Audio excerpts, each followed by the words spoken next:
So currently I'm currently rewatching Kashern's Sins, which is a show I watched when I was 13. See, in 2016, when I was in middle school and still pretty new to anime, I spent basically all of 2016 and the first few months of 2017 binging through, I want to say 120 shows. What I would do, especially at the peak of it, was I would go to school, I would come home, and I would watch 12 episodes of anime, and then probably in between that, eat dinner, maybe listen to some music, browse some 4chan, you know how it is. But I was very, very dedicated to anime, and since I was very new to it, I had a lot to watch, and I was just going through a bunch of these shows, something I realized about watching Kashern's Sins is I barely remember anything about it. I could not recount to you very specific things. I remember some things from the very beginning of Kashern's Sins. I remember episodes 1 through 3 kind of well. And I remember episode 7 because for whatever reason episode 7, which is the woman with the tower, was the one that really, really impacted me. And so Kashern, but this rest of Kashern's Sins, I'm watching this, and I'm this is amazing, I barely remember this. And the reason for that is because for a lot of the shows I was watching around this time, I just voraciously consumed it, and kind of didn't really pay that much attention to it. So rewatching these shows, because I have a bunch of these shows I want to rewatch, a lot of them that I feel would be favorites if I rewatched them, that I've only seen once during that time I was binging a lot of anime when I was a kid. Now I can go back to them and kind of actually watch them in a way. Because I'll tell you which ones I watched at that point and did not go back to. We don't want to talk about all of them. 1001 Nights is a short, but it is one of them. I remember watching it at that time. It's probably great. Abenabashi, I watched this and I gave it a 3 because it was a really wacky, zany comedy. And at the time, I really didn't think these kinds of shows were funny. I gave this show a low score. I gave Panty and Stocking a low score. I gave Yuri Kumarashi a low score. And those latter two are two shows I consider to be in my top 15 shows of all time. Panty and Stocking in my top 10. And this show is an episodic comedy. It's really wacky and zany, and each show is a different parody of an anime trope. So therefore, I think I would really like this show. I mean, again, it's another thing I barely remember. I remember specific episodes, but I just again, I ran through it and I just kind of tossed it aside unfairly. Air is another one of these shows I watched around this time. I feel I would, because I rewatched the first few episodes of the show recently, actually, and I want to do a full rewatch. The thing about Air is that it's kind of the ideal version of your average key visual novel adaptation. It is very ethereal, very saccharine, very sad and tugs at your heartstrings. The girl is really dumb, and you want to protect her, but also make fun of her. And I think, revisiting this show, I understood why I gave it a 2. I gave it a fucking 2, which is insane to me. I would not give a show as, beautiful as Air, as aesthetically pleasing and perfect as Air, a fucking 2. That's insane. 13-year-old me. I'm now 22, by the way. So like, yeah, no, I would not give Air a fucking 2. Though what did bother me about the show was that they keep making fun of the main girl for being autistic, and that really annoyed me. Like she just wants to she just wants to live her life. She'd be saying "Gao." She's obsessed with dinosaurs, and they're just like, oh my god, her behavior is so embarrassing. And I'm like, her behavior is not at all embarrassing. Like, I wish I could be in the show and be like, look, girl, you should be yourself, dude. You do not need to be ashamed of it. Your fucking dipshit sister should not be bullying you and being ashamed of you for literally having autism. Fuck that. But I should probably like watch it and give the show like an 8 now or something. The thing about this is that I do get like the intrusive thoughts of like, oh, what if I ran through all the classics when I was 13 and anime won't, it's like I'm going through these a second time and it's not as special. It's like, look, I went through these shows like 9 fucking years ago. Like it's what like whatever. Like if I don't, it's only true if I believe it. That's just like an intrusive thought. That it's silly to constantly be worried about like, what if anime is secretly bad? I mean, my last video addressed this, because if you think anime is secretly bad, then you're probably literally racist. You're probably literally just have like a bias against Japanese style storytelling. Like if you can only find very specific, like highly regarded classics and nothing else within the medium, I don't know, maybe you're racist. I'm just gonna put that out there. I have so many fucking things in the anime I haven't seen yet, or I have on hold. You look at all. Maybe I'll do a separate video where I go through all my on hold shit. There's a lot of fucking things. Anyway, getting back on topic. Akira, classic film. I didn't really care about it. I still don't think I would be too enthused about it, but I think I would give it I gave this a 5. I think I'd give it like a 7 or so now. It's Akira. It's fucking, it's rad. It's radical. It's a radical thing. This is actually a recommendation from my stepdad, because it was like one of the few things he's seen of anime, so that was cool. Amanchu is a show that I definitely would rate higher. Like, I remember liking it. I only gave it like a 6 or 7 at the time. I think I'd give this like a 9 now. Like, Amanchu is fucking pleasant as shit. This creature right here, this creature is wonderful. This is what I'm talking about right here. I love when her face goes dumb stupid. This is a show about fucking snorkeling. And it's just like the most pleasant, upbeat thing ever. And this will just like calm you. And it's Yashike. It's a Junichi Sato. Is it a Junichi Sato? I hope I'm right about that. Yeah, it's a Junichi Sato show. So I think it's better than Aria. I don't really care about Aria, but I love Amanchu. I think Amanchu's better than Aria. That's my hot take of this thing. Amanchu's definitely fucking sick. Angel Beats. Okay, so I should... thing about Angel Beats is I give the show a 3. You see, when I was young, I was, like, really, really harsh on my ratings. Now I, like, love everything. I have very specific things that I hate. Like, I really hate Psycho-Pass. I really hate Shinsekai Yori.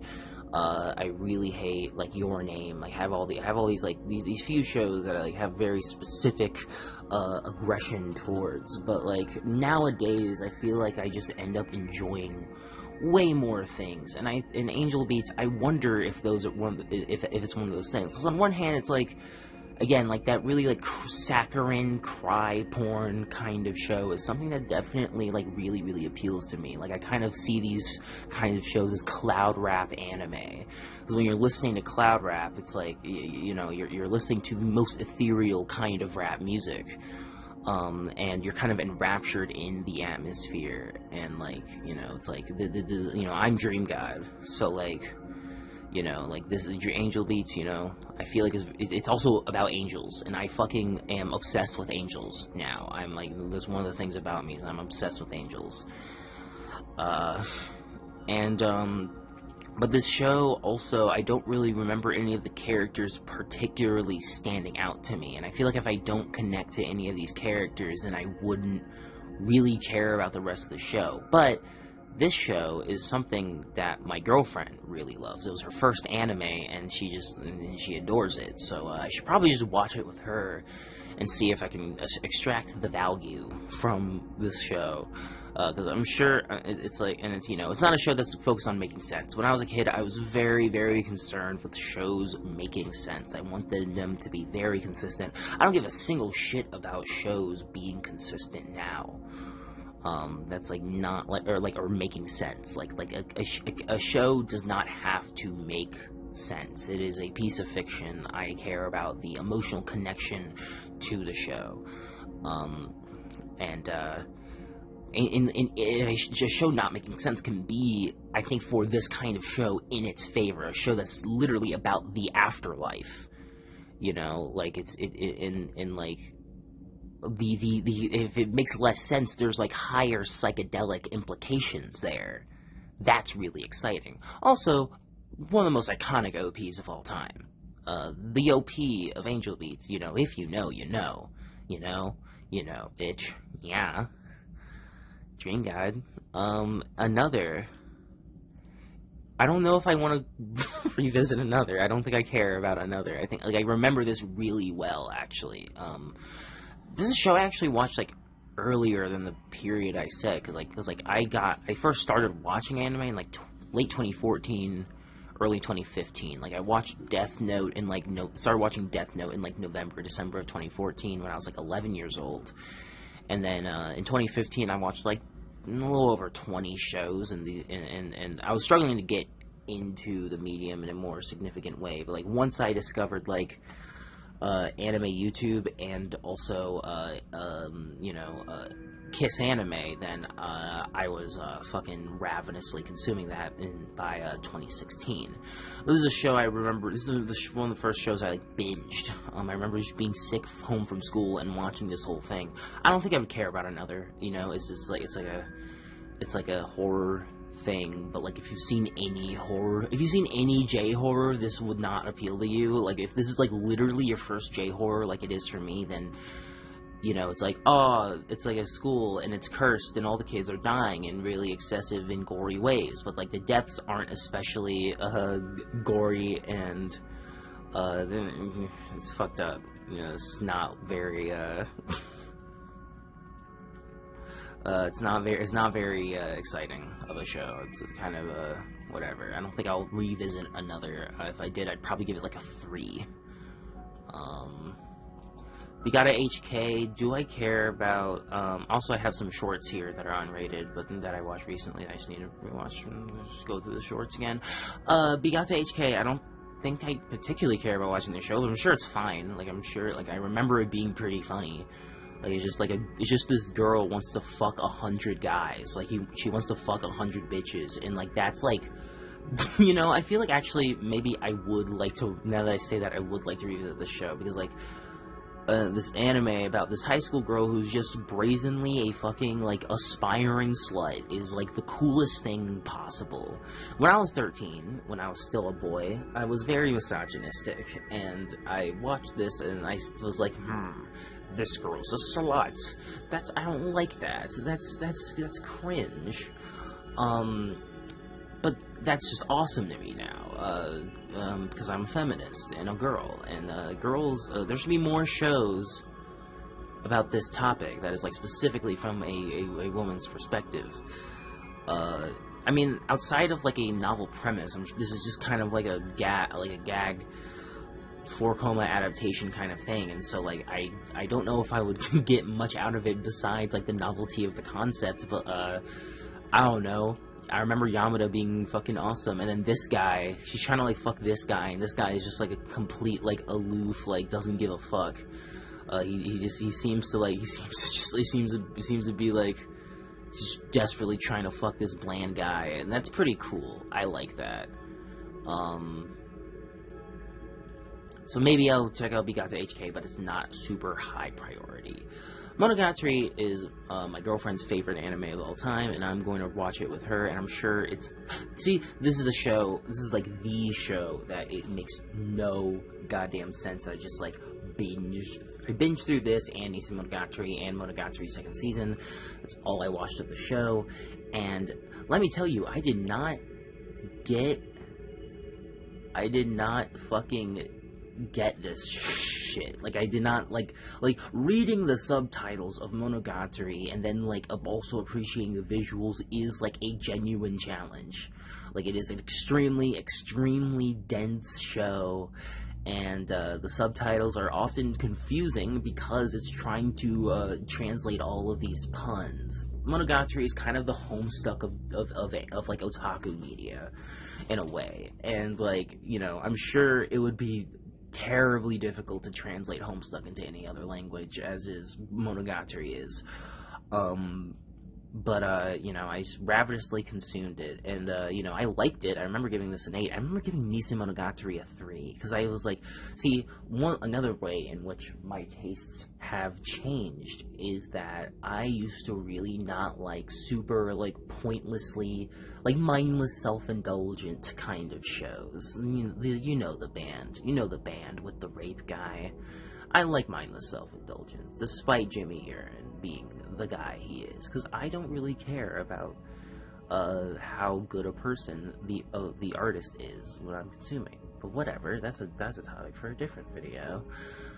Nissan Monogatari is like the most, like, just self-indulgent. It's the one with the toothbrush scene. Like, it is just like a thing that Nisio Oisin was writing in the background and was like, I'm just gonna put the horny things in there. Like you know, I've praised Tamers everywhere, and Tamers is essentially, like, I think the ideal form of, like, just complete self-indulgent otaku media, of just like, I wanna have these characters just do whatever that my whims are, and it's like, and that's like Euphoria to me. Like, that's also why I'm adoring the second season of the 100 Girlfriends Who Really Really Love You show. And, you know, I would think I would love, Monogatari would probably, like, be my favorite anime if I, like, watched all of it now as an adult. I was just going through Monogatari, and, like, the thing about Monogatari that really, really stuck with me is the specific character, Kanbaru. Kanbaru, was such a, like, important character in discovering my gender identity, because, like, you know, I tend to attach myself to more, like, androgynous girls and explicitly queer girls.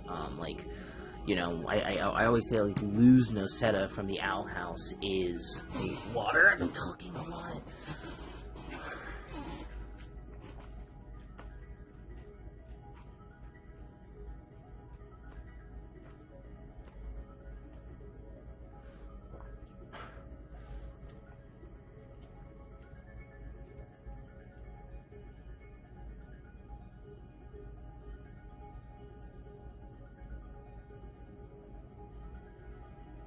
Oh my god, I love water.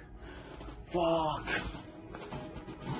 Anyway, I always say Luz Noceta is, like, from the Owl House is, like, my gender, and this is also true of Kanbaru. Like, she's explicitly a lesbian. It's like silly tomboy. You know, I kind of consider myself a silly tomboy. You know, and, like, you know, just, like, seeing her and her existence and, like, everything and the way she is.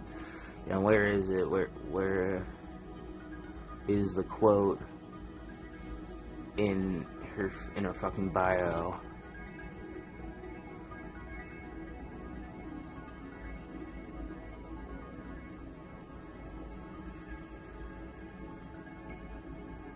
Oh yeah, a lesbian, fujoshi, lolicon, and masochist. Girl, me too. That's yeah, Monogatari is probably the best thing ever made. I don't give a fuck about Barakamon. I guess this thing is cute. But literally, who gives a shit? Oh, this guy wants to learn calligraphy. I don't care. Fuck Barakamon. That may be a little harsh, but I really do not care about revisiting Barakamon. Nor do I really care about visiting Black Lagoon or Blood Lad. Blood Lad is another one of like the first 20 things I saw. Blood Lad, I for some reason remember it all, and I remember just how unremarkable it is. I do not know. Black Lagoon's like cool. It's like a show that I feel like I get more out of just watching AMVs of, and it's like, yeah, Revy is a like such a iconic character. You know, everyone loves Revy and like how she is, and Dutch is cool. I remember Dutch being pretty cool. You know, but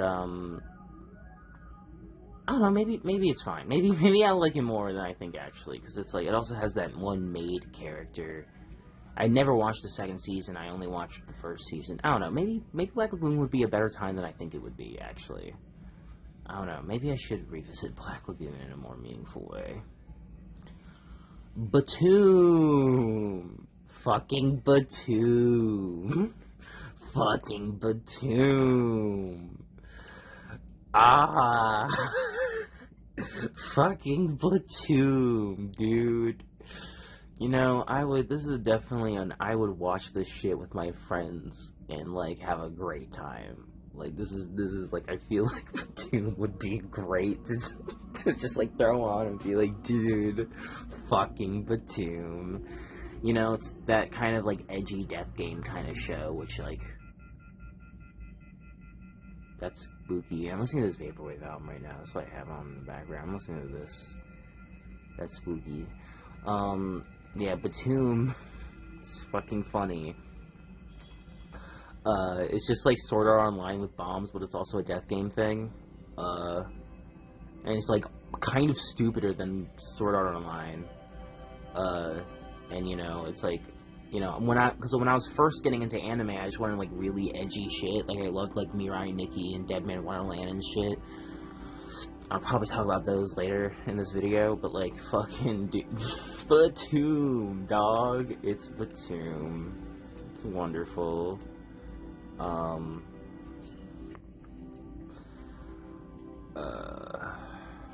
Call Me Tonight. You know, people have feelings about Call Me Tonight.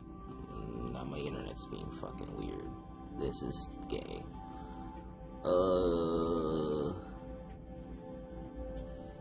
Stop being fucked up, internet. Call Me Tonight is a little OVA. I don't, you know, some of these I haven't had rated and I watched a little more recently, but you know. Clannad, I was a huge Clannad defender. You know, if you're in the communities that I was in, you know, people hated Clannad, but Clannad was like in my top 5 at some point. Like I love Clannad, and it's just like a super saccharine show. And it is like that kind of like ethereal cry porn anime that I really vibe with. God, the internet's still fucked up. This is so fucked up. I hate this. Yeah, no, Clannad, like, I'm not re-recording this video. Clannad is... I really like how it just has, like, it embraces the visual novel structure of just, like, each girl is an arc. And you can, you know, I remember, god damn it, I remember, being like, oh yeah, Fuko. Fuko was, like, my favorite character. Because she's just a cute little gremlin girl who wants to give you, like, clay stars and shit. That was awesome. I love, you know, that's my nigga Fuko right there. Like, that, like, I'm being so real right there.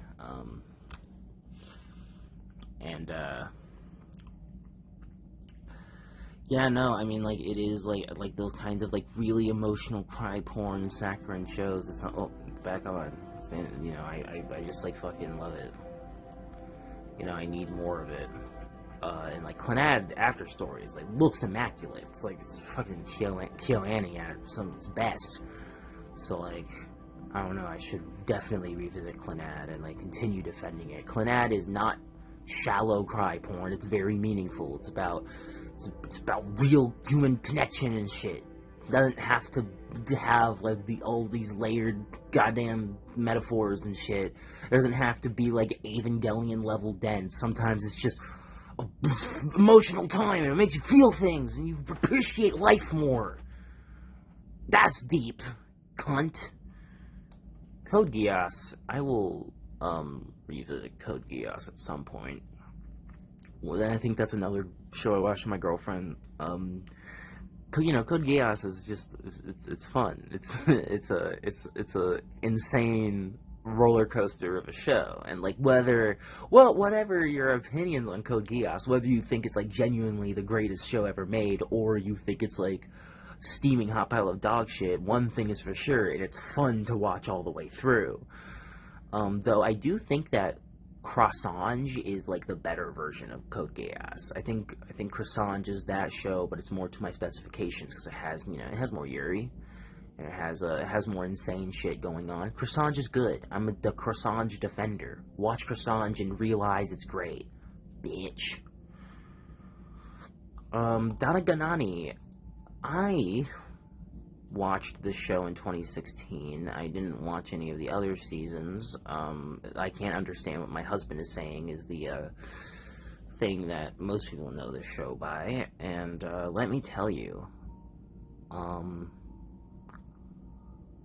don't give a single shit about. I can't understand what my husband is saying. Like it's not anything that would possibly appeal to me now. It didn't even appeal to me back then. Like it is like if you're, I guess like it is for like an otaku guy who wants a conventionally attractive girlfriend who may not share your interests, but you won because you own a woman, male. You own a woman now. You've won at life. It's just like it's just kind of shallow otaku wish fulfillment that like. You know, I don't know, like, I don't give a fuck, and, you know, it's the same mangaka, the adaptation, same mangaka as a Maid Dragon. I love Maid Dragon, but this shit sucks. I don't give a fuck, like, I do not, like, nothing about that shit will appeal to me. Fuck, I can't understand what my husband is saying. Nichi Bros is a show I did not appreciate nearly enough when I watched this show. Like, I did not care about this show, but let me tell you, as I've started,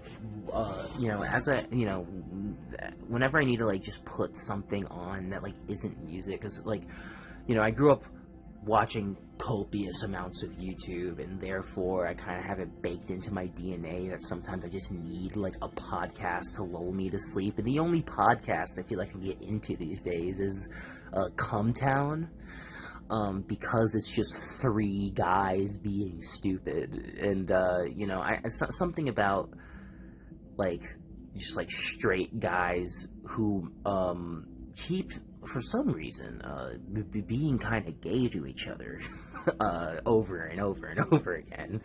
You know, I just find that endearing. I just love that shit. I love just like imagining the yaoi scenarios. Like when I listen to Cumtown, I'm just like imagining yaoi in my head. Like I'm imagining like Nick and Stav just like double teaming Adam. Like that's what I'm imagining in my head when they're talking about like what if Steve Harvey was gay. And I feel like this show is the closest to the Cumtown experience. It's just about three stupid guys being stupid, and I think I would have a lovely time watching this show now, where I didn't give a fuck about it when I was 13. This shit would go crazy. I'm gonna be so real with you.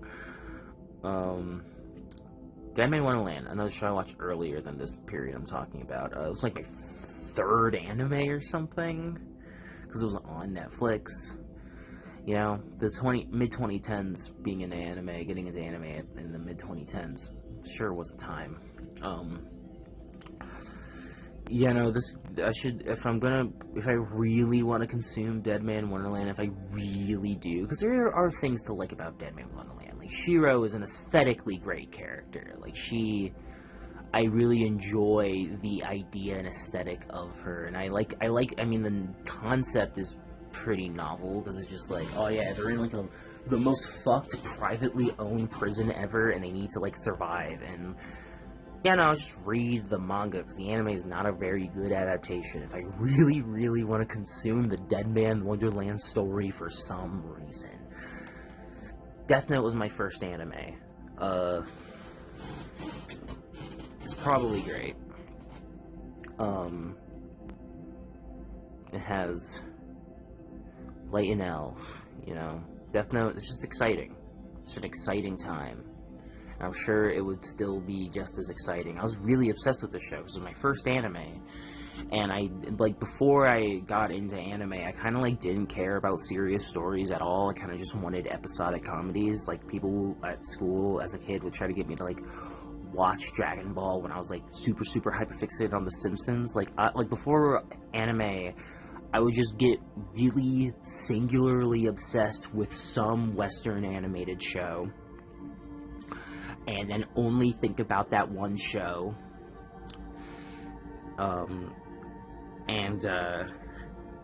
Usually the show would be like some episodic thing. And then I went back to doing that for a little bit once I got into the Owl House.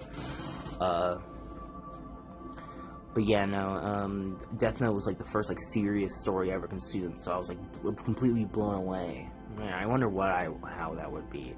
Definitely don't care about revisiting Death Parade, because Death Parade is stupid. Who cares about Death Parade? Like literally, who cares about Death Parade? Like, when was the last time you've heard anyone talk about goddamn Death Parade?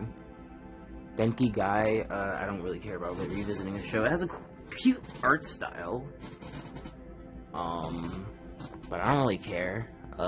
It's just like, you know, they run like a dojin, or like a manga store, not a dojin store. They run a manga store. It's just a workplace comedy. I don't know why I watched all of that. Elfen Lied. You know, another thing, I would just read the manga. I mean, I find Elfen Lied interesting. I don't know if it's, like, good, but I find it interesting. Because it is, like, just such, like, the, whims of the mangaka. And, you know, iconic show. Was super important to how anime was, like, received in the West.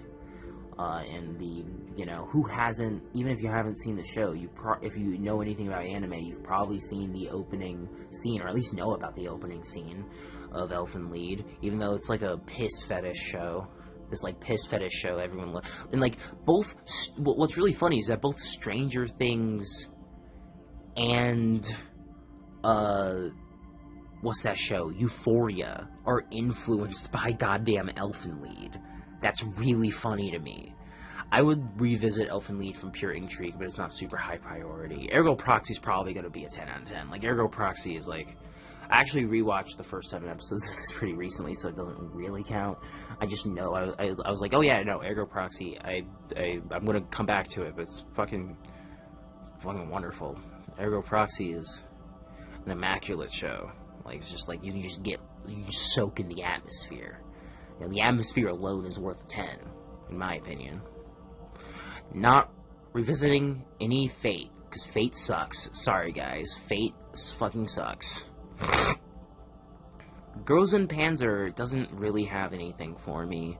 You know, I'm not a military otaku. I don't think I'll ever become a military otaku, and I feel like the girls aren't very cute or memorable enough for me to like it, in spite of it being, like, about a topic I fundamentally don't care about. You know, if you're specifically into cute girls and World War II tanks, it's probably heaven for you, because I know a lot of people love Girls in Panzer. Like, a lot of, like, /K type individuals love Girls in Panzer.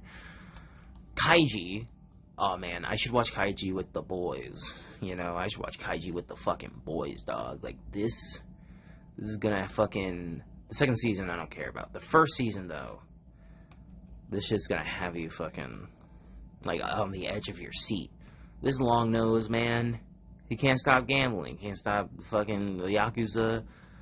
Got him in a tight situation, and you're just gonna get all these, like, Death Note type, ultra high stakes suspense things. happening, and you're like, fuck, how is he gonna get out of this? This is so fucking intense. You know, I forgot it's that one, the one guy, the one mangaka who, like, yeah, fucking Nobuyuki Fukumoto, because I've read Kurosawa, which is like one of his manga that isn't like a highly suspenseful death game. It's just kind of like a show for doomers, or a manga for doomers. You know, all of his shit is like this for the most part. So yeah, Kaiji is definitely exciting. Kaiji is definitely like a show that I feel like I would like get behind, because, you know, I just love super earnest shit. If something's really, really earnest, I'm gonna get a lot out of it. Mars of Destruction, LMAO, you know, it's fucking Mars of Destruction. Who cares? The Devil's a part-timer. I don't think I would care any about the show at all. Like, it's kind of just Dragon Maid, but like not as good, you know. I think I'd give the show like literally a 5. Don't really care.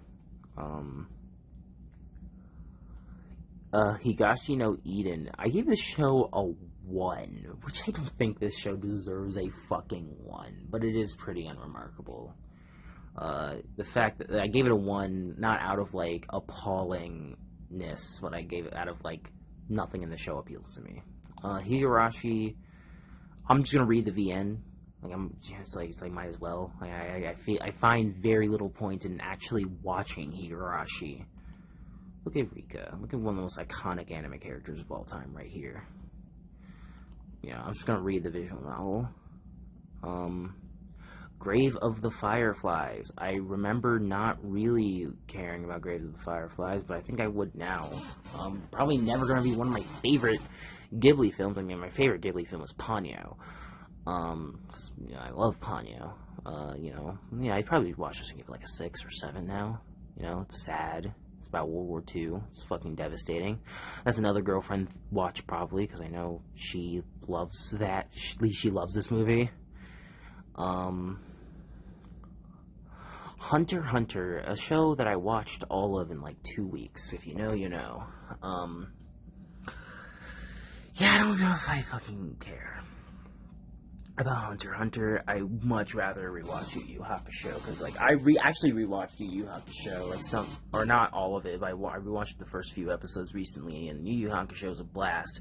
I do not really care about Hunter x Hunter. I think I have a greater appreciation of the Chimera Ant arc specifically, because I didn't like the Chimera Ant arc. I was just like, ugh, it's so slow, and it's all these fucking shit I don't care about. But like, since becoming a huge Homestuck fan, I think that I could definitely get behind the Chimera Ant arc and like what it's about. But I don't really care about any of these fucking characters except Killua. I want to do disgusting things to this boy right here, but like, that's pretty much it.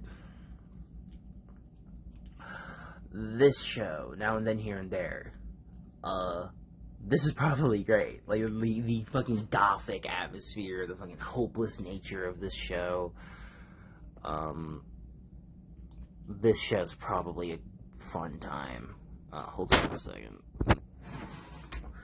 Yeah, you know, Now and Then Here and There, it's about a kid who gets isekai'd into the worst possible situation where he has to be like a child soldier and fight a water war because there's not enough water, and she needs to protect this girl because I think she has something to do with the water.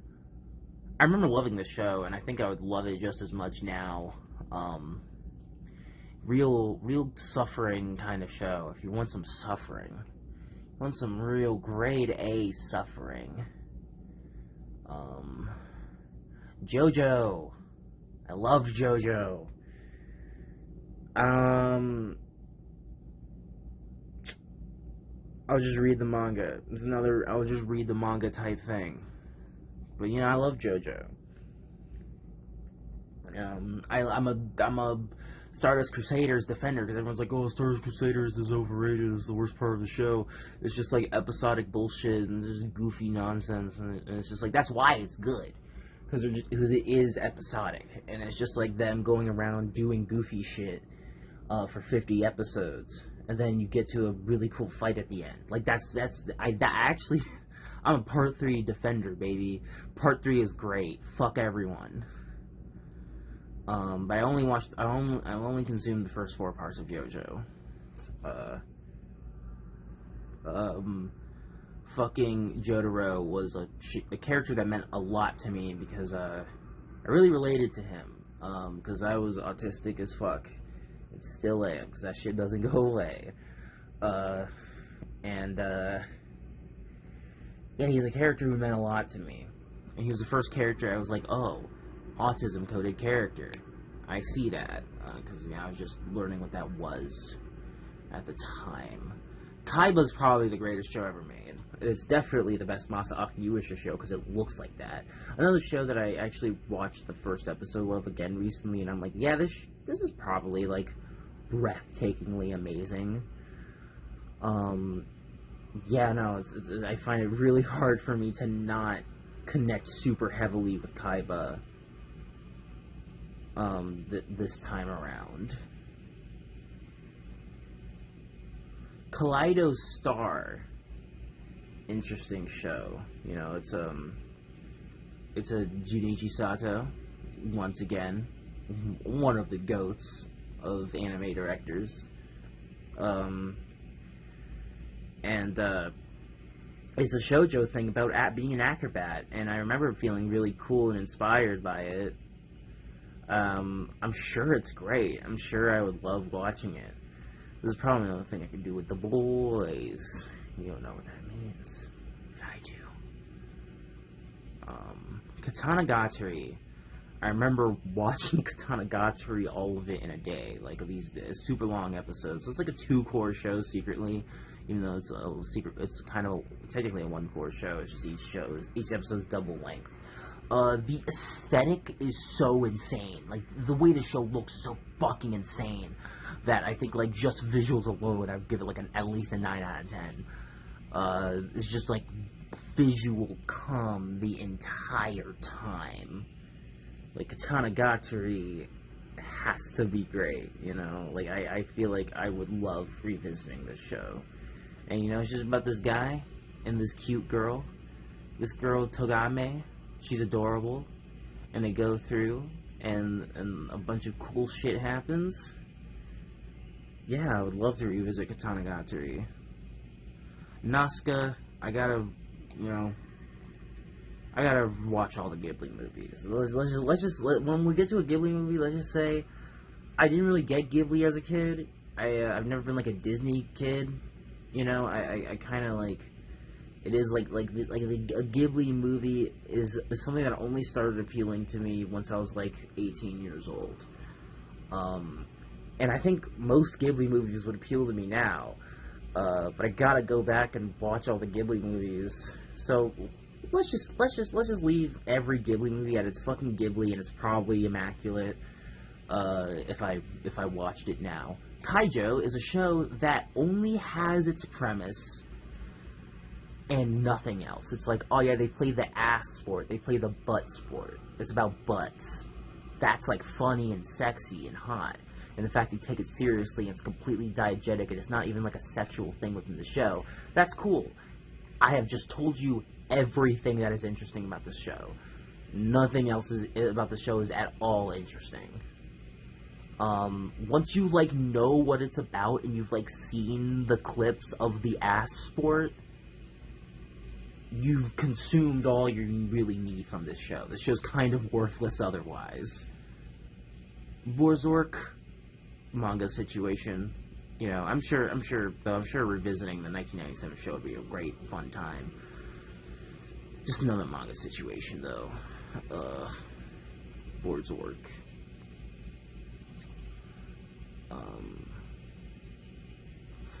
Gundam Thunderbolt, like, I watched all the other Gundam shits, like, a little later. You know, Gundam, let's just talk about Gundam here. Gundam, you know, I really want to like Gundam. I like The Witch from Mercury, but The Witch from Mercury it has lesbians in it, so therefore it's good. If you put lesbians in Gundam, then my interest is piqued, but I don't think Gundam I really want to like Gundam. I want to learn to love Gundam because Gundam has like the idea of like new types and like each of in all of the timelines being a thing, and Turn A Gundam, like the entire conceit of Turn A Gundam really interests me. I want Gundam to wash over me, and I can become a true Gundam faggot. I want that to happen so bad to me. But as it stands now, I don't really care about Gundam, and I only care about the Witch from Mercury, and it's really bothering me. Because Gundam has so many interesting ideas, and but it being this like long-winded war story is something that doesn't really appeal to me. You know what? I'm sure I can find a way to enjoy that, because I can enjoy that on like a thematic and conceptual level. Kino's Journey. Obviously, I'm gonna love it. Obviously, Kino's Journey. It's probably only watching it once and not remembering too much about it. I remember some parts pretty well. It actually was a really influential show on me. Like the idea of this like stoic, non-binary character going around on their motorcycle that they talk to, and I think it's probably only them. They probably have some sort of psychosis going around, and it's just like going from place to place, and there's like a different philosophical idea each episode. Like hell yeah, I think Kino's Journey would be great. I'm sure I'd give this show at least like an 8 or a 9. So yeah, Parasite. It has a cool opening.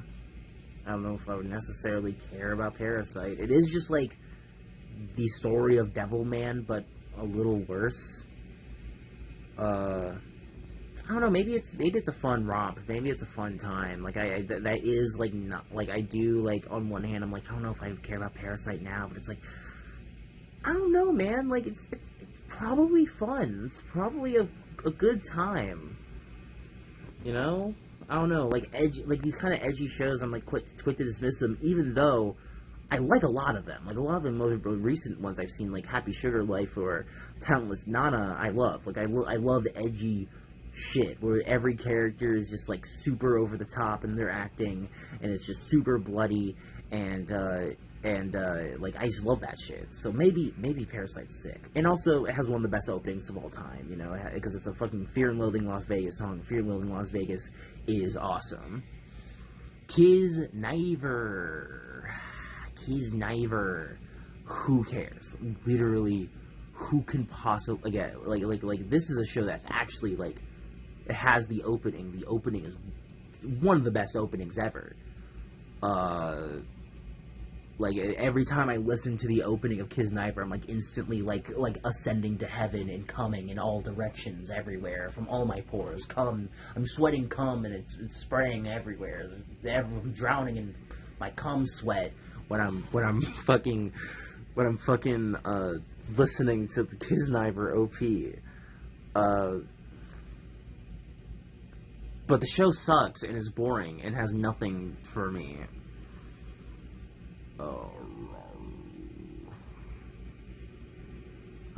Koikaze.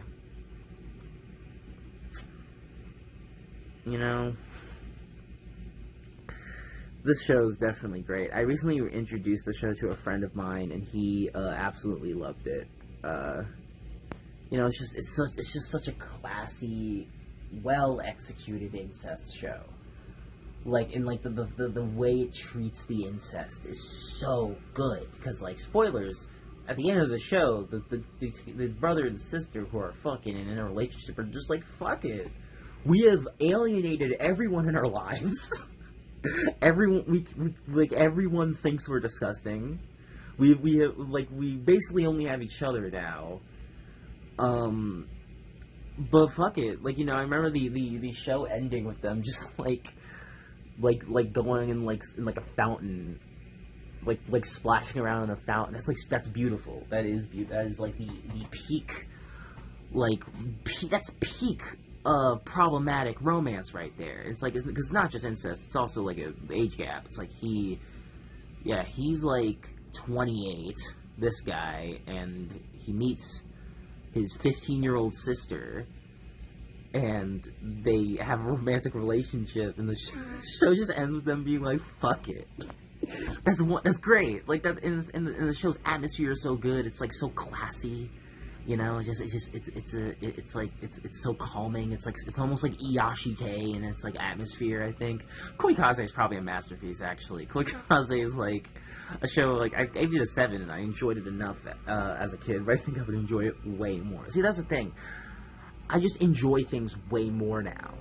I think all these great shows that I watched at this time, where I was just ravenously consuming shows constantly, I think I would like all these shows deserve like my current attention. Konosuba, I don't really care about Konosuba. Like, it's funny, I guess. Is it as funny as Panty and Stocking? Is it as funny as Puni Puni Puebi? Is it as funny as Cromartie High School? I don't think so. Like, if you put Konosuba in front of me, I'll watch it and like give it a 6. I'll be like, yeah, that was pretty funny. I don't really care about Konosuba. All the Ghost in the Shell shit, like Ghost in the Shell movie, definitely great. You know, I'm probably gonna watch this and give it a 9, like I did before. Standalone Complex, I definitely watched with the boys. Standalone Complex, you know, it's like what Psycho-Pass wanted to be, you know, the dog shit that Psycho-Pass is. I've been thinking a lot about how much I fucking despise Psycho-Pass, but I'll make another video about that. Yeah, Standalone Complex. Fucking great. Definitely a lot of interesting ideas here. Makoto Kusanagi is one of the most aesthetically iconic characters of all time. Yeah, no, Ghost in the Shell, Standalone Complex. Gonna rewatch it. Like I'm have very little doubts that show's gonna be great. Black Butler, literally, who cares? It has a sexy Shota in it. That's it. It has CL in it. Really, other than CL, I fucking whatever. Yeah. Karno Kyokai, the most bland possible KyoAni show, I also will not be revisiting because it's fucking Karno Kyokai, literally, who cares?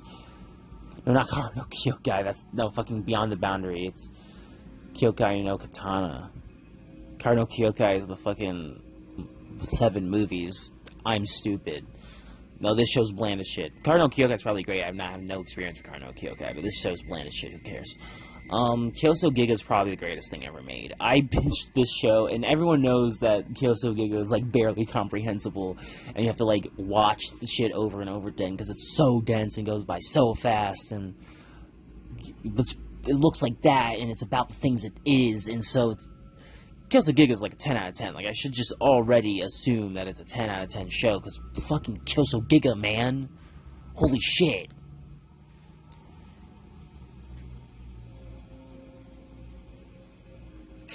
Madoka. See, the thing you have to know about me is that I have a massive hate boner for Gen Urobuchi. The man is such a pseudo-intellectual. He's not good at writing characters. The stories he tends to tell are very juvenile in ways I do not vibe with. He tends to think he's doing something really nuanced, but really he's doing something really stupid. But Madoka's probably great. Rebellion's probably the greatest movie ever made. I probably would care about Rebellion way more than the show. I gave the show a 5. You know, I'm just gonna be prepared to surrender with that. I'm just gonna be prepared to lay down my life and allow it to take me. Allow it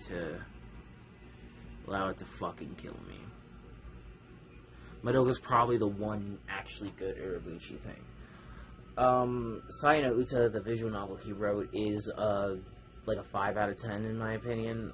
It's definitely the second best thing he did, but it's not like there's nothing that pisses me off in it. But again, I feel like all Urobuchi has are like these cool ideas, but, like, his, like, dismal worldview ruins everything. Mirai Nikki. No. See, like, I love a lot of these edgy shows, but I know Mirai Nikki's ass. I know Mirai Nikki is ass. I know this show is ass. I don't even like Yuno.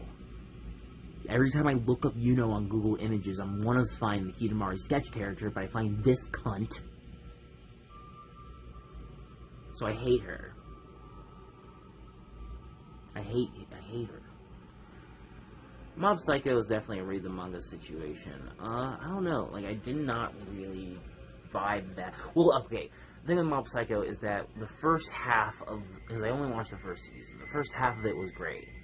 When it was, like, episodic, and, like, once the plot kicked in, I stopped caring. I felt the same way about One Punch Man. Once the plot kicked in, I was like, whatever. But, you know, Mob and Reagan are, like, two of the most, like appealing characters ever. Like, they, like, you know, you want to ship them together, you know, and, they're just, they're so good. They're so good. I'll probably just read the manga, though, I don't know. The show looks great. And, I should probably revisit it and then watch, the rest of the show and understand that it's great. And I was probably tripping. I'm gonna just say I was probably tripping. Mononoke. This show looks insane.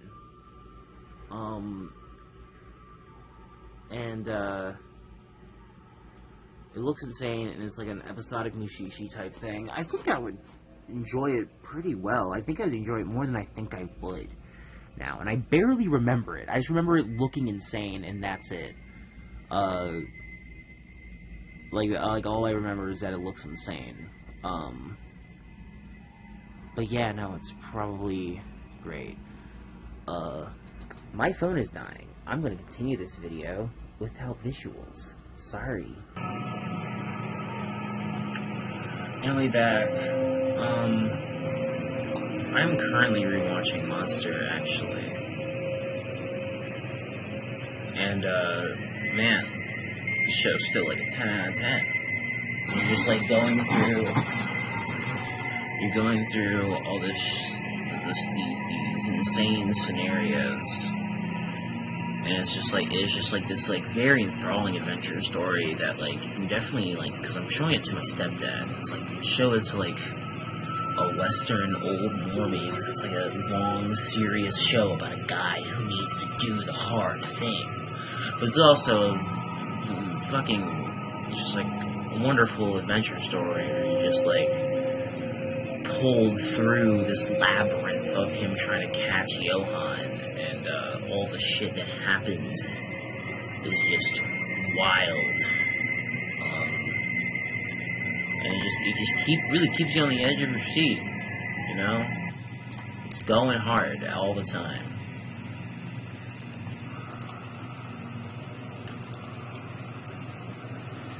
Paranoia, actually no, I watched Paranoia Agent after that time period.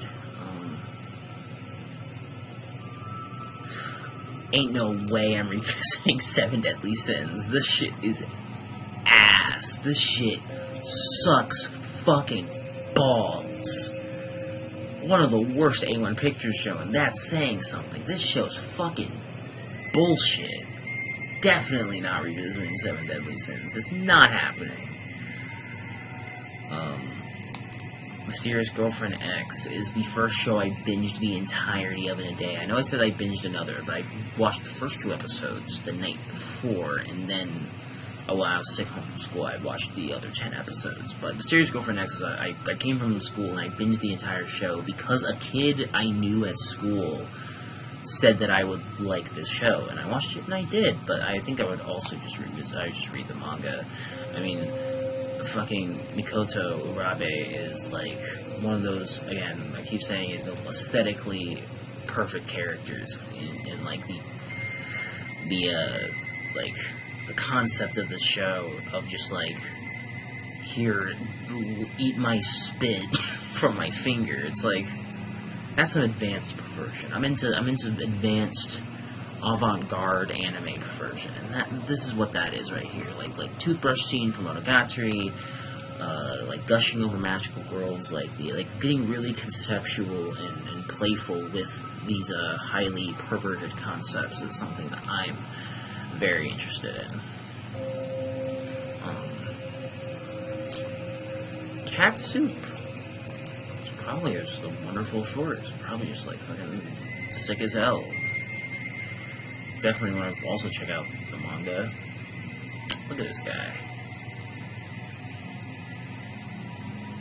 Look at this guy. He knows. He knows and understands. New Game.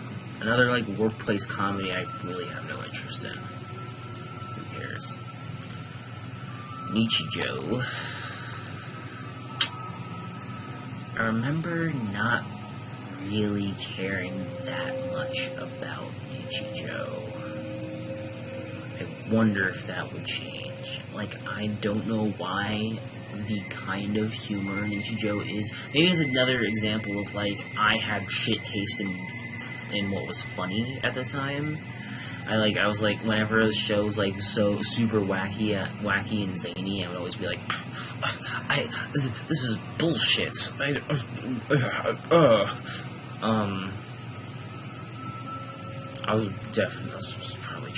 probably tripping like crazy.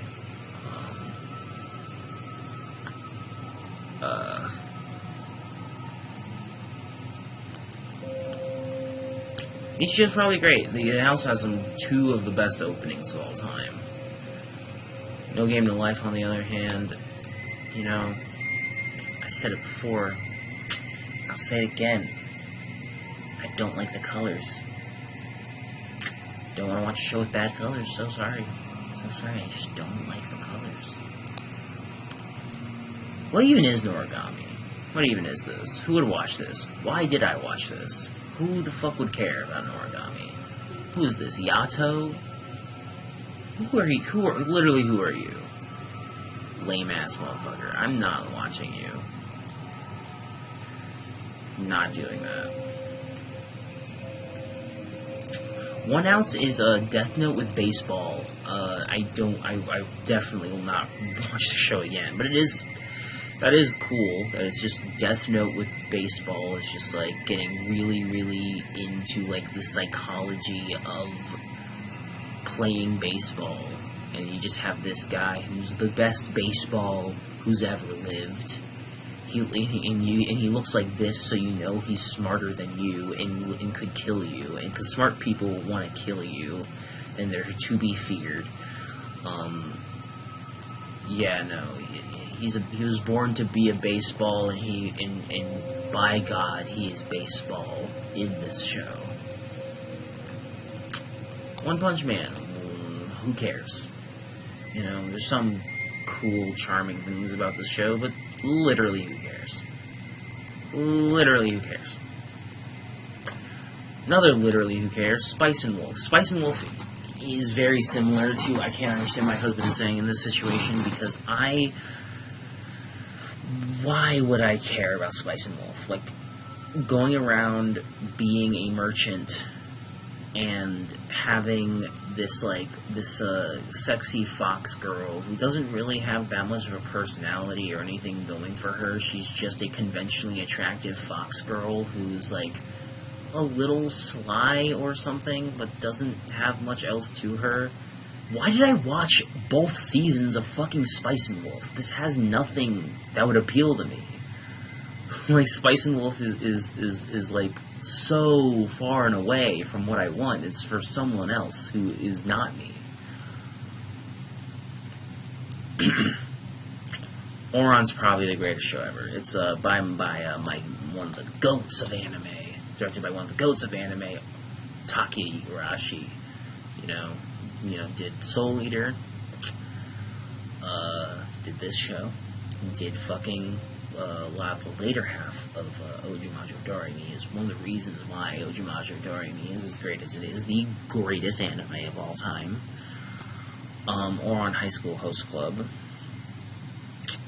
It's like, I really like shows where it spends time getting into, like, the individual deals of each character, and that's what this show does. Like, you learn a lot about each character, and, like, I love Haruhi and Tamaki. I love these two.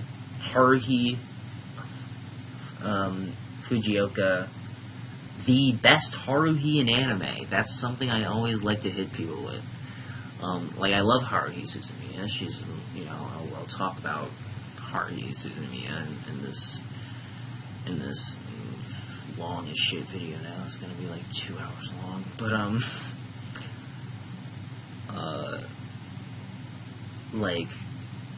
Haruhi's fucking wonderful character. Non-binary, gender fluid legend. Let's go. And I feel like Otake Igarashi, where he really shines in his direction, tends to be whenever he is working with a script that is really, that's really tugs at your heartstrings, that's about getting into the individual stories of people, about connecting over the individual life situations of these characters, that can really get to both the tragedy, but also I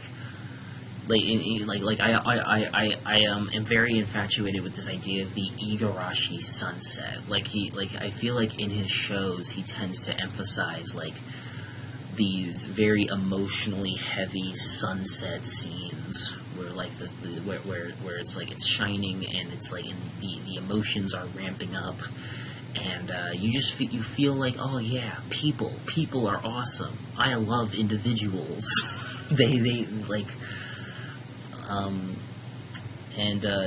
just and there's just so much love, and when a show is like that, when it's super character driven in that straightforward but also super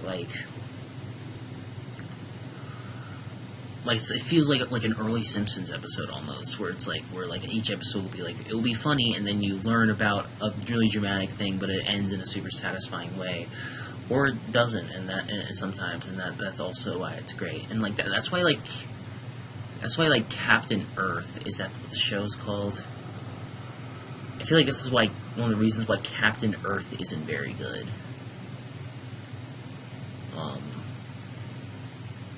I need to go to my dropped.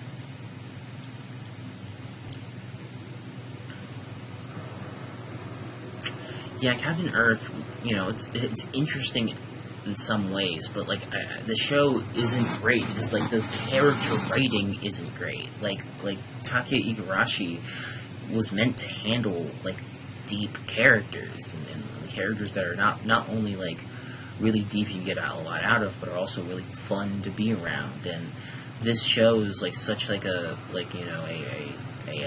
plot driven mecha thing that is super confusing, and I feel like it really doesn't play to his strengths. I think that's one of the reasons why the show came out so weak and disappointing. I really wanted to like Captain Earth, but unfortunately it's not very good.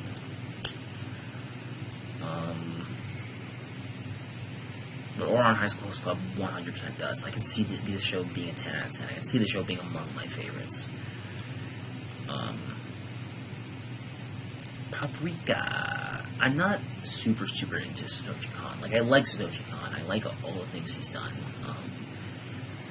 But I don't know. I feel like, as someone who is very into dreamlike media, I don't know. This is something I'm very uncertain of. I think that I may be actually tripping here, but I feel like the show's this movie is so polished and so high quality in all these ways that it kind of sacrifices how dreamlike everything feels. It's not hazy enough because everything is so high definition and so like, clean. Like, I feel like part of a dream, like a thing about a dream is it being hazy, and it's like, yeah, it has, like, cool filmmaking things happening in it. It has like, editing in it that makes you go, whoa, that's fucking sick. It has animation in it that goes, what, makes you go, whoa, that's insane.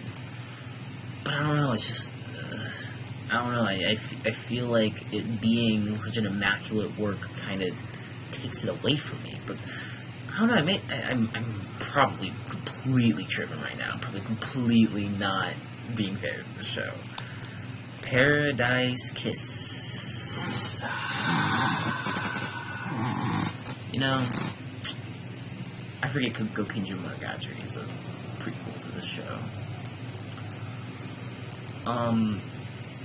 You know, when a shoujo thing is, like, very much just, like, about, like, the drama of the romances, like Nana is Nana the same mangaka? Is that an Aizawa?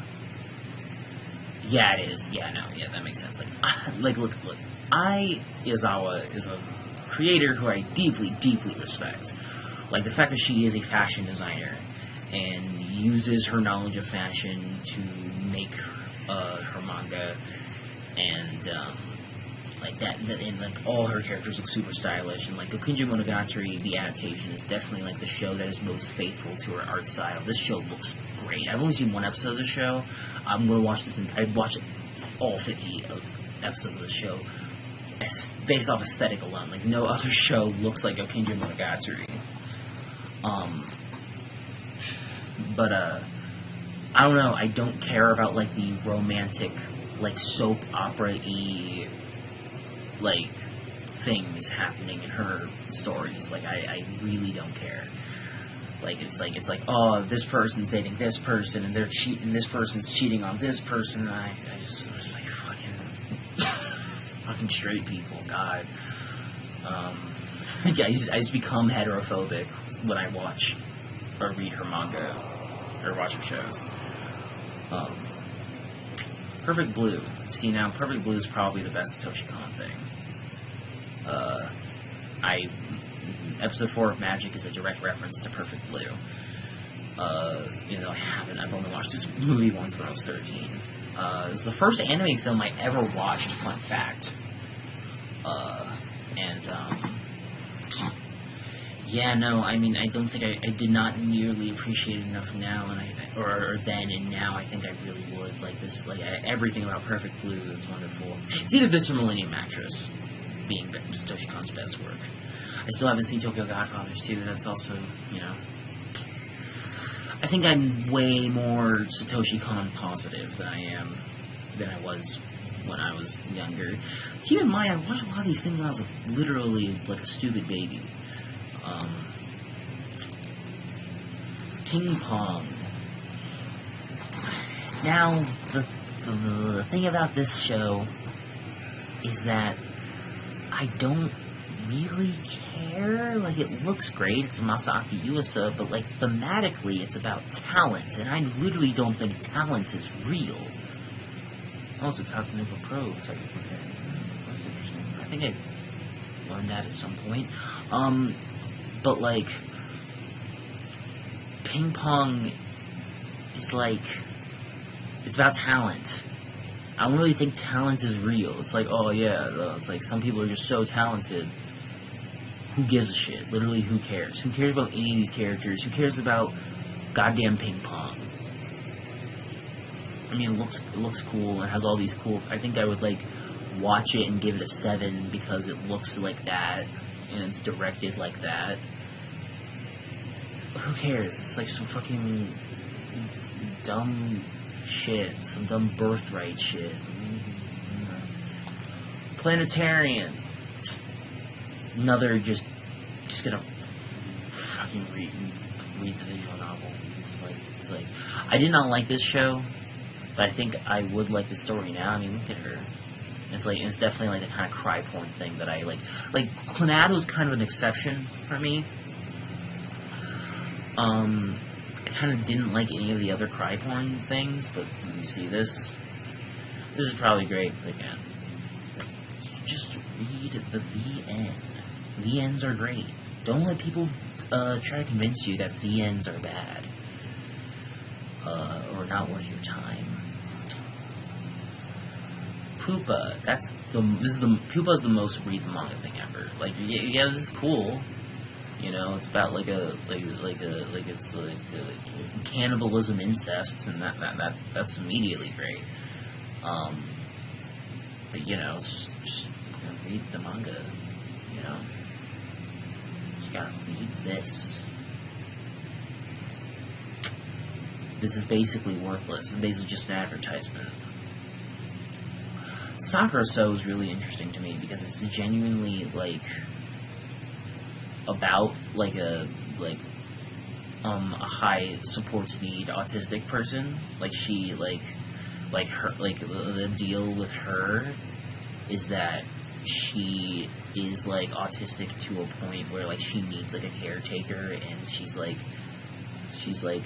you know, it says right here she has very bad grades, cannot pay attention to class, remembering all the answers with her art talent, it's just kind of barely functional, and I really like that. I really like that as representation, and anime often is the place where you're gonna get a lot of autistic representation, even if that wasn't, you know, specifically the intent of the author.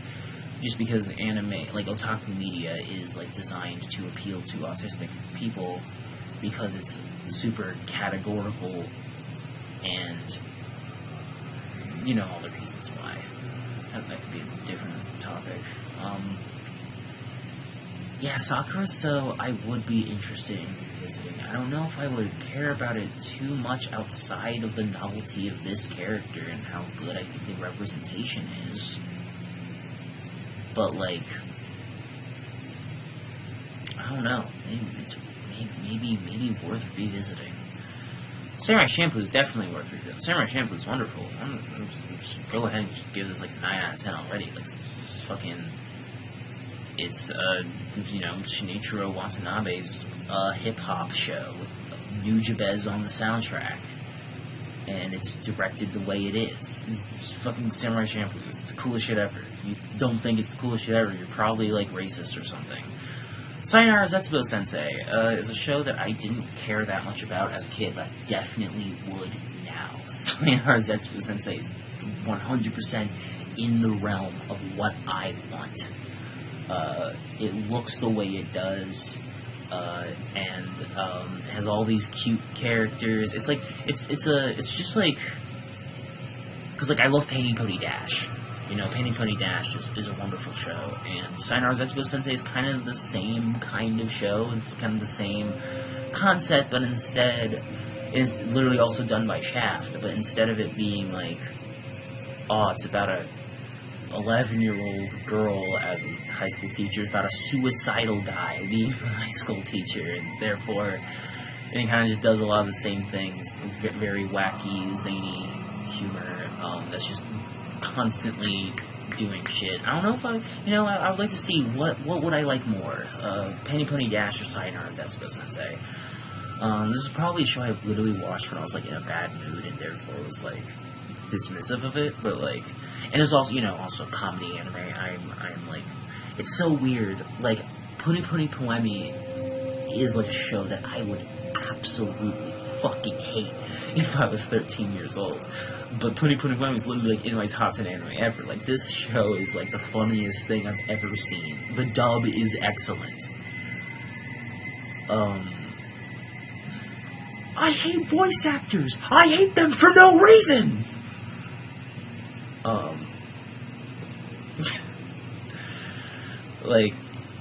I just, the kind of one joke a minute fucking things Take You. I love Take You. Super rapid comedy shows is something that really appeals to me nowadays. School Days has one thing going for it. It's it's novelty. It's a deconstruction of harem tropes, but it's not a particularly interesting deconstruction of harem tropes. It's oh yeah, people will be mad if you cheat on them. and then the show decided to make the bad ending, one of like the bad endings of the visual novel, the ending of the show. And that's why it shocked so many people. It's like, oh, she kills him at the end.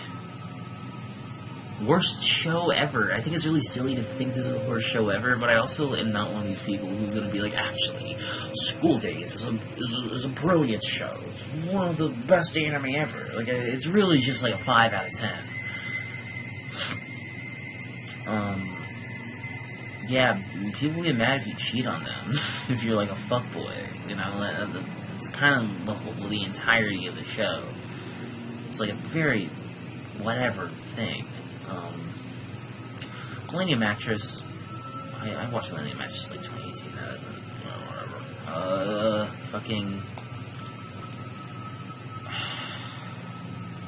I know you're lying, April's ass. I know this is actually bad cry porn. I know this is dumb horse shit.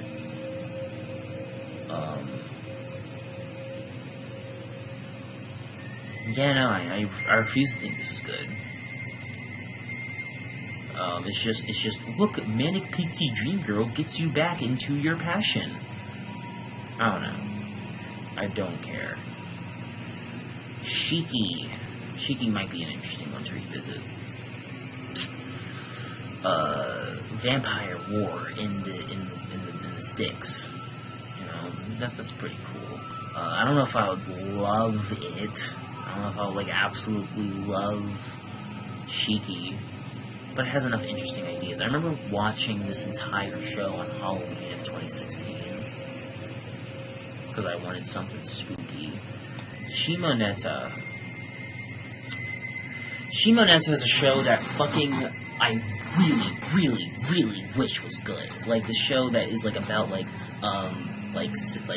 sexual repression going so far that like it's like a 1984 totalitarian scenario. And this it takes one based girl with panties on her head to lead the revolution, but it's also so married to being like a comedic otaku-oriented gag show that like it still has like this character who's supposed to be like this righteous pervert being like, oh, main guy, you're such a pervert, I'm gonna slap you now, and he's like, oh, it's just like it just undermines its point constantly by just like doing the tropes, and it ends really weakly too. And so I feel I'm not going to revisit Shimoneta. I feel like I would just write better Shimoneta a little bit.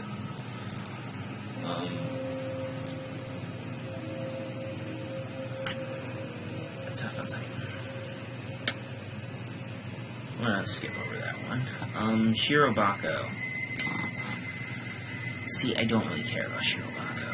I don't care about any of these characters. It has that one scene where Hideaki Anno's there, and they meet Hideaki Anno, and that's cool. It's about making an anime, and you get insight into how anime is produced. As like a documentary, it's interesting. As like a show you watch for its characters, I literally cannot care. Like, it's just like and I think part of it is because I am like the most like out there like boogie artist ever. Like I am someone who like I am so like individual with the art I make that I find it really hard to relate to a show about people who want to work on a big production. Like I literally have to make everything by myself in the very specific ways I like to make it. And I do not like collaborating with other people. I like collaborating with my friends sometimes, but like it's because they're my friends, and but like even then, like I can't do a long form project with another person, let alone a whole team of people. And so I think like what they're getting at with this show is something that is just fundamentally unrelatable to me. I like that they referenced the Osamu Dezaki show Gamba in this show. It's like as like the main character, she like Why do I remember that? I literally don't know. But she's like, that's why she's in the anime industry, because she saw Gamba on TV, and she's like, fuck yeah, I want to make anime. And I think that's cool. But I don't care. I don't care about Shirobako. Aizukin did it better. And even then, Aizukin's only like a 7.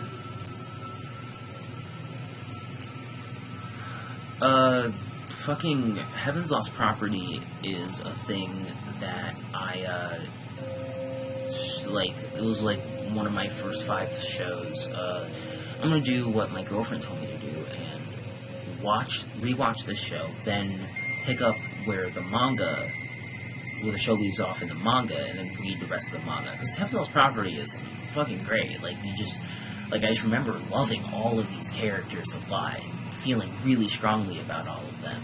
It's like, it does all the ecchi harem stuff, but it doesn't annoy me just because I think the dynamics are so strong. And I was just like really enjoying coming back to all of these characters, and you really care about them. And Nymph is so fucking hot. She's so fucking hot. Nymph is... fucking Nymph.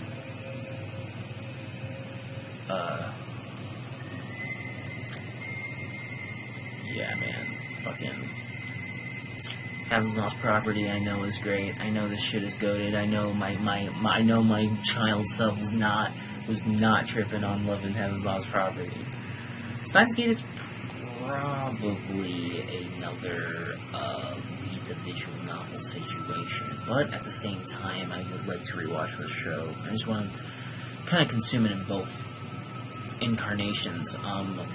And what really interests me about the show is about a lot of things that I didn't get at the time, but I do now. It's kind of like otakudom giving you the power to self-actualize. That's something that I really, really care about.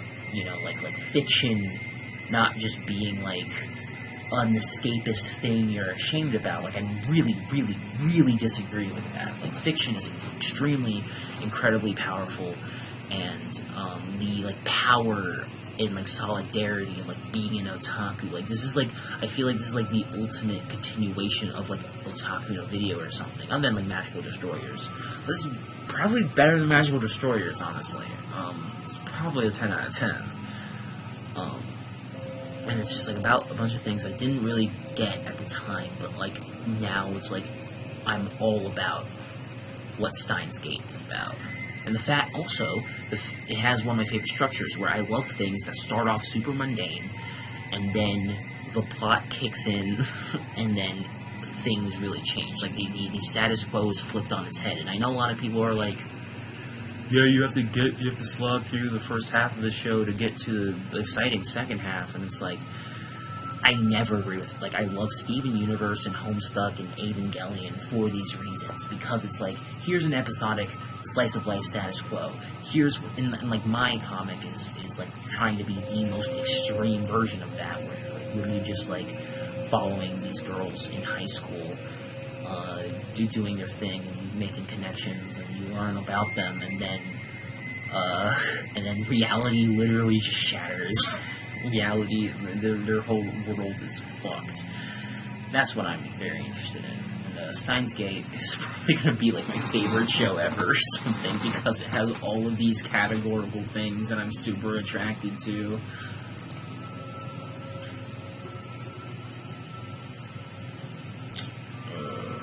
Haruhi. So I recently rewatched most of Haruhi. I need to complete my rewatch of Haruhi. I was watching with someone else. We should continue doing that. Haruhi is fucking insane. Haruhi is also a show that I have it as an 8 here, but I think it's probably a 10 out of 10, because it's also about a girl who is God and doesn't realize she is God, and is just so confident in how she is that she just causes reality to bend to her will, and that is literally what my life is. And so the show's so endlessly interesting. The concepts the show explores, and taking the the idea of the light novel adaptation, taking the idea of like the tropey high school story and making it the most schizophrenic thing possible is like what I'm all about. Like, it's also very much what I'm doing with magic. And Yuki Nagato is best girl. Look at her. I love my fucking dissociated figures. I would love, I only watched, Disappearance once. Disappearances. Nearly 3 hours long, and,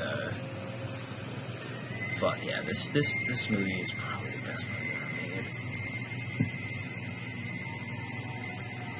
made. So, lol, LMAO, XD even. You know, I really want one of my friends to watch this show and like it. I really want people to like Sword Art Online and tell me why they like Sword Art Online. Yeah, that's the thing with anything. Like, if anybody likes a thing I don't like, I want to hear why they like that thing. That will be just inherently interesting to me.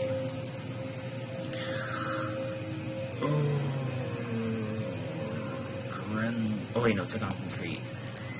The American-Japanese film. This guy. Yeah, this white guy.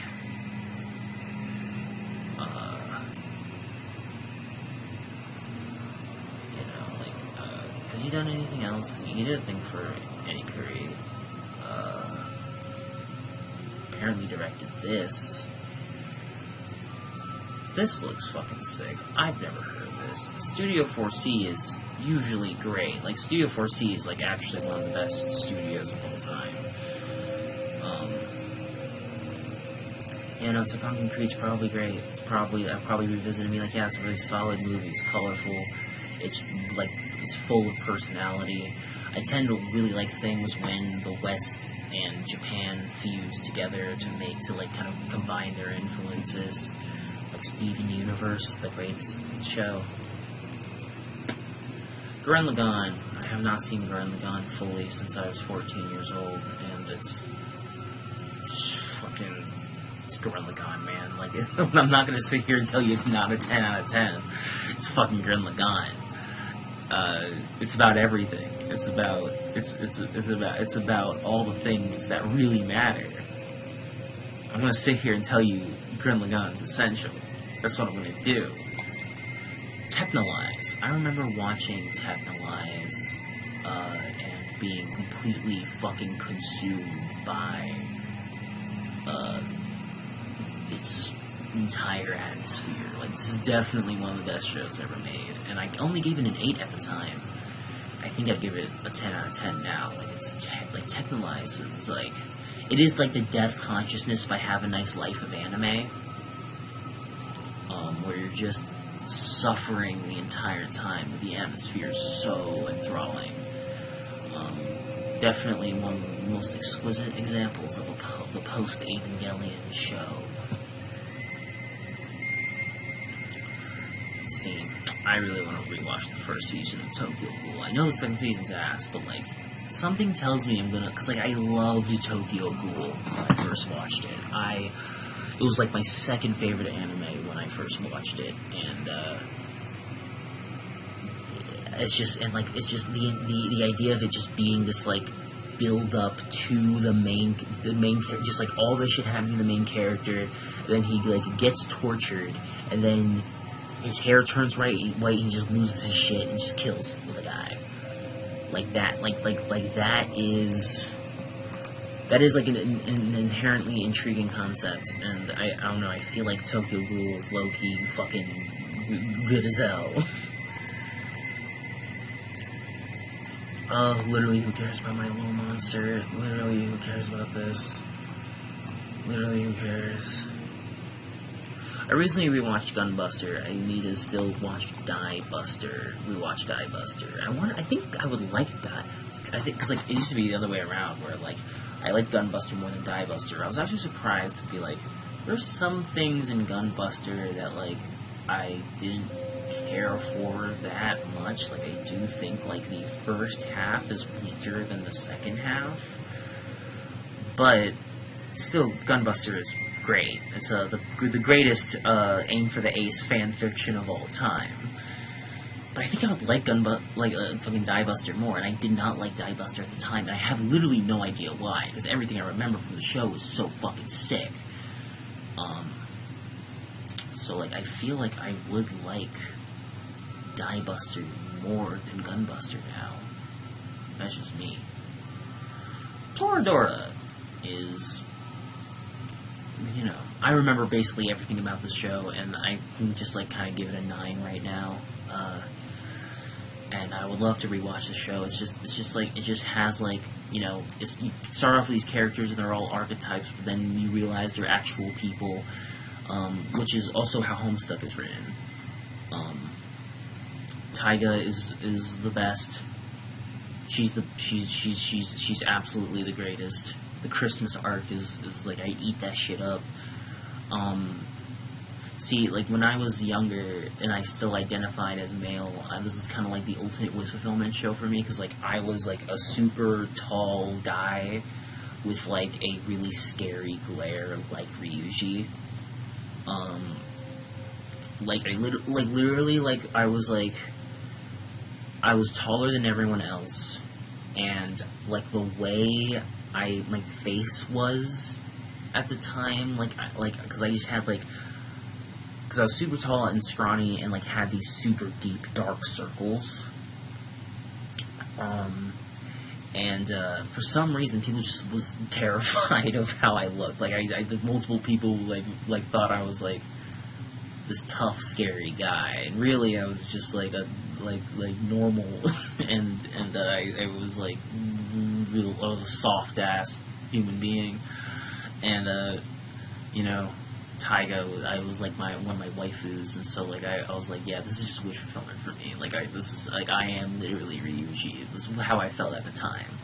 I feel like I can still very much appreciate that now.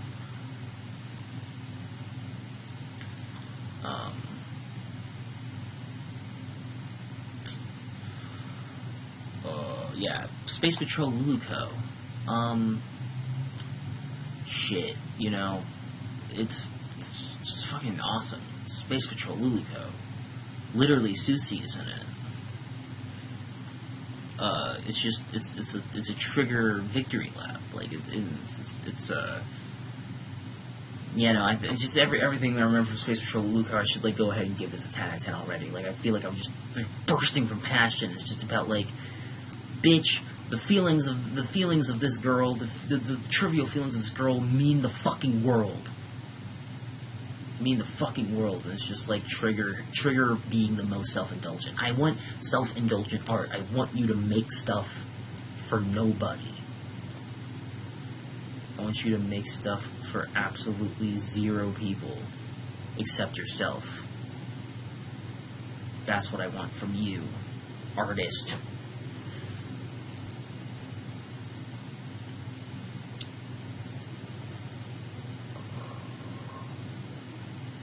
Did I watch Vampire Hunter D at this time? I don't know. It looks like this. Like, Vampire Hunter D looks the way it does. I should just watch all the Vampire Hunter D shit, just because it looks like that. So, like,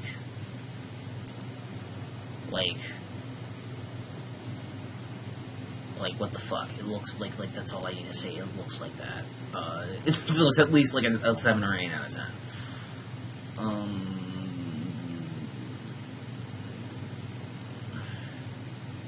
Yuri on Ice.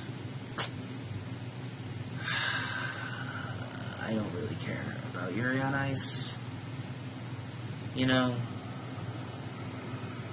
it's Yaoi. I like Yaoi. I don't care about these characters, though. And it's bait. When it's both boring and bait, I'm just gonna get mad at you.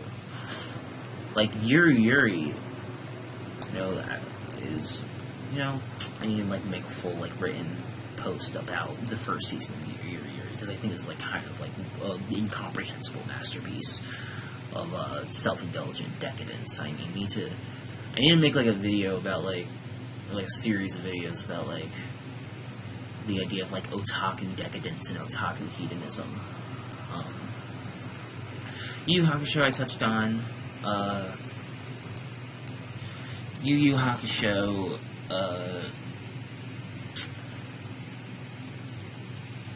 you know, it's just shonen at its best. And like the thing with Battle Shonen is that I feel like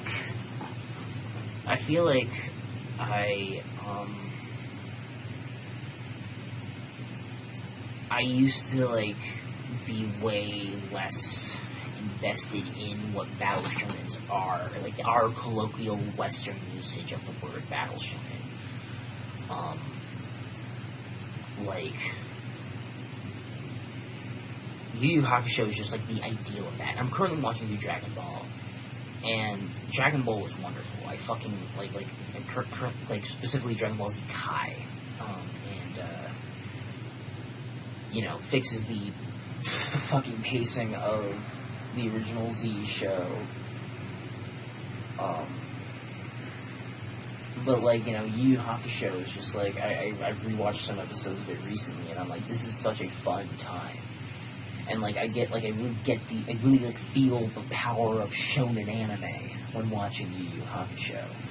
So I'd love to like revisit it fully. You know, the fucking Dark Tournament arc would be wonderful to see. The last episode of the Dark Tournament arc, where you see the main villain go through like the spirit world and stuff, is so fresh in my mind.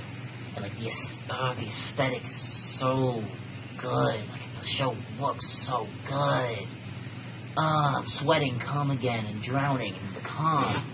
It's so fucked up that that's happening to me right now.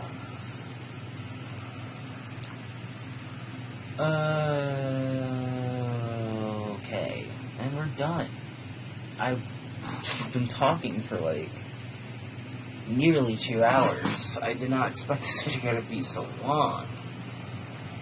You know, just like going through like a bunch of shows that like I just binged so many anime at this time, because it was all I was doing. I was just super hyperfixated on watching as much anime as humanly possible. And I find myself in a similar position where I just want to watch anime all the time. And I'm really interested in documenting that here on my super secret channel that I'm not telling anybody about except like a few people. And like, I want to go through and rewatch a bunch of these shows, the ones I do want to rewatch. And, you know, just thinking about it, like, so many of these shows, though, like, I barely remember a lot about it, because, like, I'm sure I'm going to watch a lot of these shows and be like, oh, I remember that, that's so cool, why did I miss that? And it's like, you know, when you're just focused on voraciously consuming whatever media just to get your numbers up, you kind of sometimes lose sight of, like, all the beautiful little details of each individual show, which is why I don't binge things in a day anymore. Unless I know I'm gonna, like, you know, last time I binged something was I watched all of Dead a Demon in, like, a day when I was sick. But, you know, I was, like, fully attending that show, and it's like, you know, with Assured Sins, I'm like, wow, this show's so great. I missed so much about this show. It's kind of like I'm watching it again, or for the first time. You know, like, I've changed so much. I'm not even, like, I don't even feel like I'm of the same consciousness. Because, like, you know, it was, like, nearly a decade ago I was watching a lot of these shows. And I also, like, have such a different outlook on everything that, like, it's basically like I'm watching these for the first time again. And that's a very beautiful thing.